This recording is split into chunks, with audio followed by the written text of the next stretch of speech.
Hello friends, Sulona Hindi YouTube channel में आप सबका स्वागत है। आज हम लोग केदारनाथ अग्रवाल के बारे में बात करेंगे। हम लोग इस वीडियो में इनकी संपूर्ण रचनाओं को देखेंगे कि क्या क्या इन्होंने रचनाएं लिखी हैं और किस समय इनकी रचनाएं प्रकाशन में हम सबके बीच उपस्थित हुई हैं।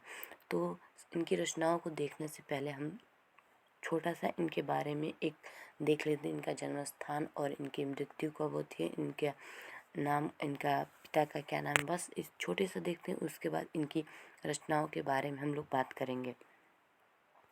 तो सबसे पहले इनका जन्म देखते हैं। तो जन्म सन 1 अप्रैल सन 1911 को होता है। जन्म स्थान इनका है तो बादा है और कामसीन गांव में इनका जन्म होता है। पिता हैं श्री हनुमान प्रसाद, इनके पिताजी हैं हनुमान प्रसाद। माता है कौन इनकी, तो घसीटी इनकी माता है। भाषा इनकी क्या है, तो सरल सहज सीधी ठेठ है। इनकी ज़्यादा बोलचाल की भाषाओं को ही अपनी रचनाओं में प्रयोग किए हैं।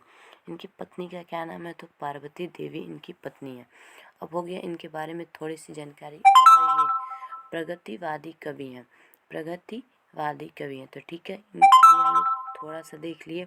अब इसके बाद हम लोग क्या देखेंगे, इसके बाद हम लोग देखेंगे इनकी रचनाएं।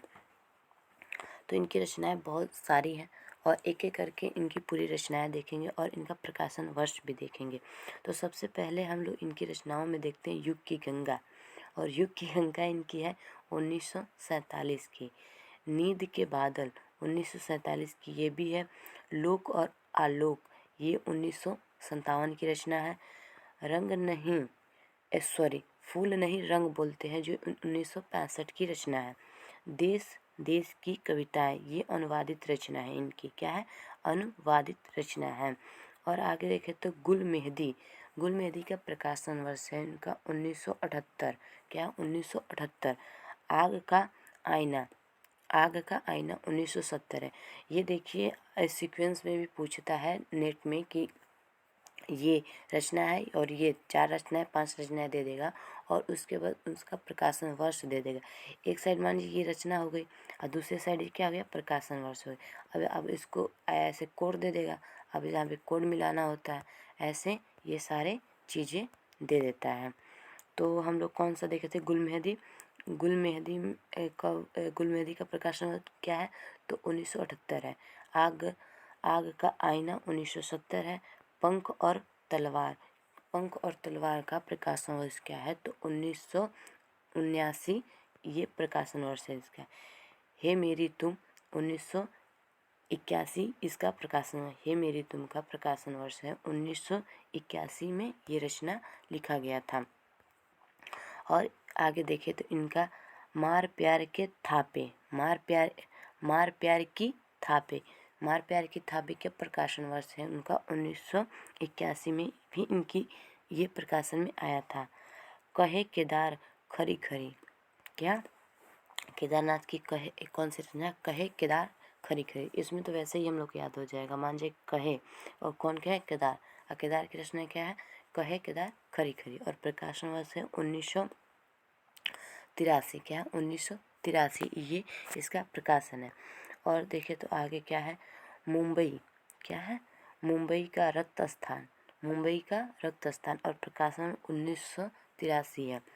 अपूड़ा क्या है 1900, इसे इनका इस रचना पे इनको सम्मान भी मिलता है, ये बताएंगे अभी आगे आपको। तो अपूड़ा का प्रकाशन वर्ष क्या है 1984। बोले बोल अम्बोले क्या है, बोले बोल अम्बोल और इसका प्रकाशन वो 1985 इसका भी प्रकाशन वर्ष है। जो सिलाए तोड़ते हैं, आगे क्या है, जो सिलाए तोड़ते हैं इसका भी प्रकाशन वर्ष 1985, क्या 1985, क्या है 1985। उसके बाद है आपका जमुन जल तुम 1984 की रचना है। देखिए ये रचना आपका यहाँ पर चाहिए लेकिन हो गया यहाँ पे लिखने में कुछ गलती हो गई है। तो चलिए कोई बात नहीं, आप लोग इसे बस याद रखिएगा। जम्मू जल तुम की प्रकाशन वर्ष क्या है 1984 है, क्या 1984। और आगे देखें तो अनिहारी अनिहारी हरियाली अनिहारी हरियाली की रचना प्रकाशन वर्ष है 1990 में है। खुली आंखें खुले डैने खुली आंखें खुली डैने इसका प्रकाशन वर्ष है 1942। आत्मगंध क्या है? आत्मगंध का प्रकाशन वर्ष है 1986। ये भी आपका ये 90 के यानी आपका 85 ये 85 की रचना है तो 85 के पास होना चाहिए, लेकिन कोई बात नहीं, हम लोग याद करने से मतलब है। तो आत्मगंध की रचना है 1985 सॉरी 1986 क्या है? 1986। पुष्पदीप क्या है? पुष्पदीप है 1984 की 1994 की रचना है। 1994 की पुष्पदीप 1994 की रचना है। वसंत क्या है? वसंत बसंत में हुई प्रसन्न क्या है? बसंत में हुई प्रसन्न पृथ्वी बसंत में हुई प्रसन्न पृथ्वी कितनी मस्त इनकी रचना है, बहुत ही इम्पोर्टेंट भी है। बसंत में हुई प्रसन्न पृथ्वी 1996 की ये रचना है।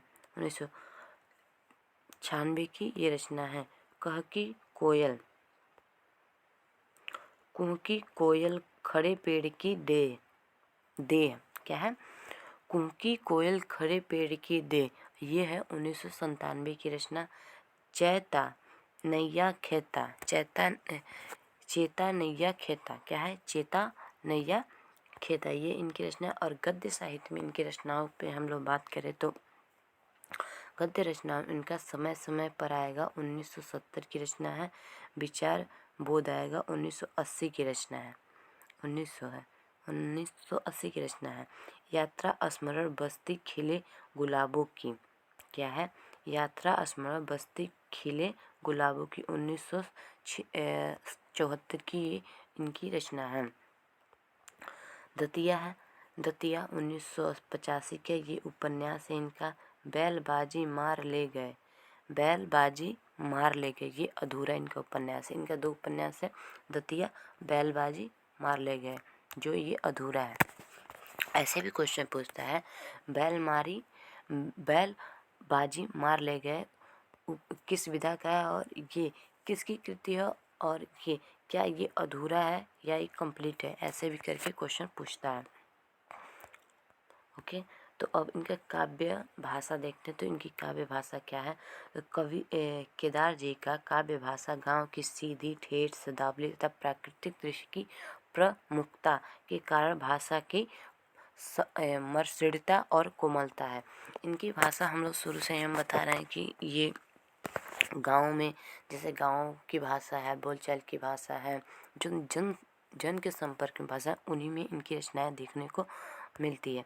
फिर है आगे गांव की गंध, वन फूलों की महक, गवाई भाषा, सरल जीवन और आसपास के परिवेशों के बारे में इनकी भाषा को देखने को मिलता है।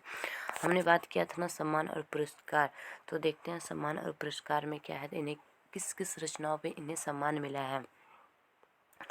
तो 1973 में काव्य संकल्प फूल नहीं रंग बोलते हैं क्या? फूल नहीं रंग बोलते हैं।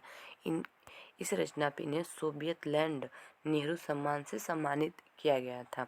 अब फिर अगला पॉइंट है 1947 ईस्वी में साहित्यिक अकादमी ने अपूरा जिसका प्रकाशन वर्ष क्या था? 1984 था। इस काव्य संकलन के लिए अकादमी सम्मान से इसे सम्मानित किया। कौन सा सम्मान से?